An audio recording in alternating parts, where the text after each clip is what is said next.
There is a charm about the forbidden that makes it unspeakably desirable. A quote by Mark Twain. Of the 190 countries in the world, 178 have a drinking age of 18. The United States and 11 other countries have a minimum legal drinking age of 21 years old.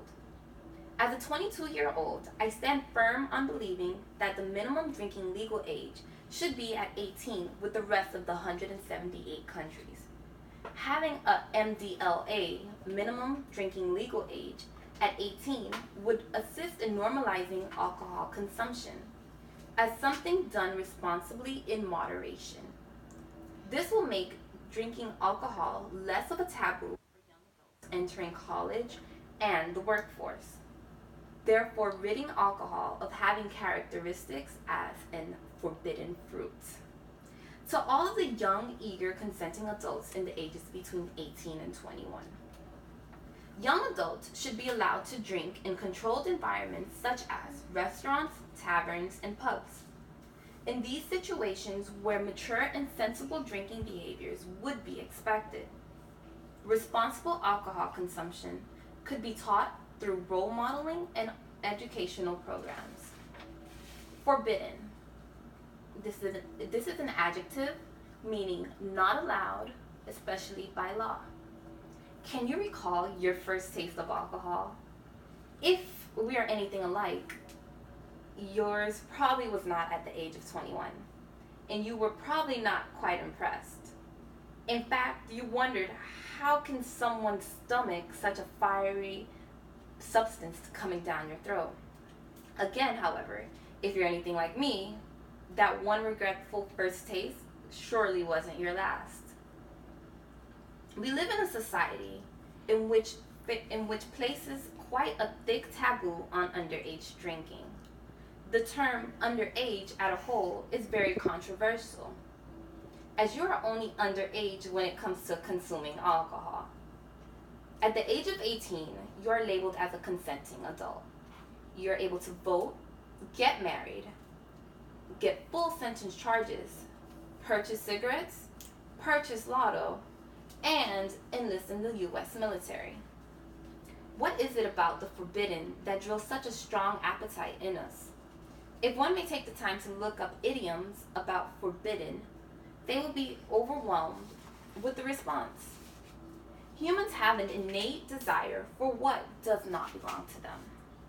We can see so through friendly competition or not so friendly competition, motivated individuals striving for better, all to obtain what they do not already have. Someone who has never experienced a victory doesn't deter from gaining that victory due to it being an unknown experience. If anything, the unknown factor makes it desirable and yet even more exciting. As a nation, we have tried prohibition legislation twice in the past for controlling irresponsible drinking problems. During national prohibition in the 1920s and state prohibition during the 1850s, because they were unenforceable and because the backlash towards them caused other social problems, these laws were finally prohibition did not work then, and it surely isn't working now for young people under the age of 21. I use the term forbidden fruit to describe underage drinking, as it encourages the proposition that when those under the legal drinking age do have the opportunity to drink, they will do so. And unfortunately, this comes attached with a high non-compliance with other areas of the U.S. law. With a minimum legal drinking age at 21, it encourages young adults to acquire and use false identification documents to obtain these alcohol substances. In this era of national security concerns at an all-time high, including terrorism, illegal immigration, and other threats, it would be better to have fewer fake IDs running around in circulation, and for us to have a little bit more respect for the law. Lowering the minimum legal drinking age to 18 would reduce the number of underage people who are hurt from alcohol-related injuries or accidents due to fear of legal consequences if they sought medical attention. We see this quite often in the college party culture. Over intoxication, or shall I say binge drinking, can occur, which results in alcohol poisoning, injury to self or others, and unfortunately, this would have to be dealt with undercover, opposed to seeking the necessary help. Students would refrain from seeking this help out of fear of losing scholarships and or even expulsion or suspension from their university. With lowering the age to 18 or 19, let's say, I would like to request a mandatory class be placed in the high school curriculum. In this course, the ripe adult will be knowledgeable as to what alcoholic substances are and what is out there for them to explore. Whether or not beer and wine have the same effects as hard liquors, as well as the effects they may have on them. By having knowledge of this brings color into such a gray area. After high school, many students go off to college. Here, they are unsupervised and held accountable for themselves, suddenly becoming real young adults.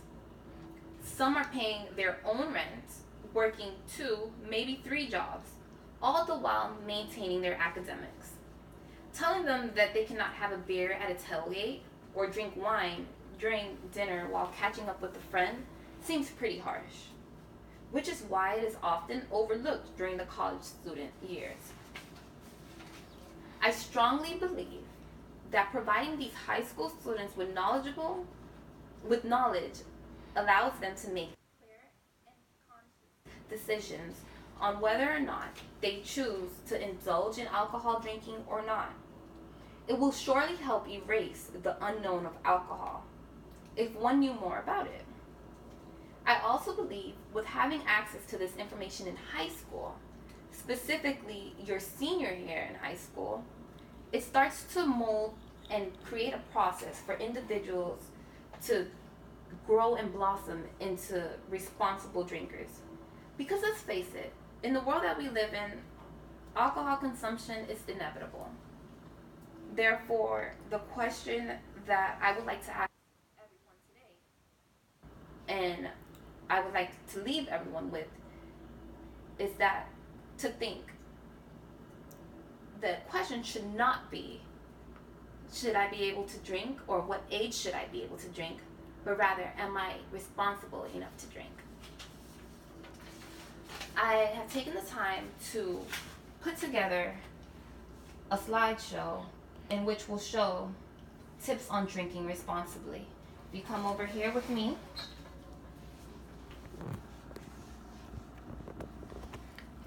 and this is tips on drinking responsibly. Hopefully that you guys can take these 4 tips that I will leave you with today to help you be very enjoyable and responsible drinkers. Alcohol in the form of beer, wine, spirits, and ciders is consumed by many North Americans and by people in many other cultures around the world. Drinking like eating or any social activity has some guidelines to help the participant get more enjoyment of the activity.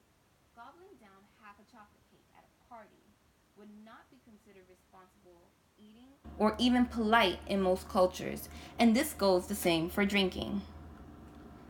The first tip is to know your limit. I strongly urge everyone to learn what drinks and what alcohols work with you. Know if you can handle a vodka, or know if you are more of a scotch or whiskey drinker. Know if how many bottles of beer can you drink, opposed to if you are able to handle 2 cups of wine. It's best to know your limit. That way you don't go forth with overdoing it. The second tip is to sip your drink. Never take big gulps or rush your drink. The key here is to enjoy your consumption. Remember, it's not a race. Pace yourself. Tip number 3 is to eat food while you drink. It's best to consume greasy foods, that way it can absorb the alcohol. That way you don't result in over intoxication. And number 4 is to always have a designated driver. You should never drive under the influence of drinking. I also have here to use our riding services such as Lyft and Uber that is very popular in today's day and age.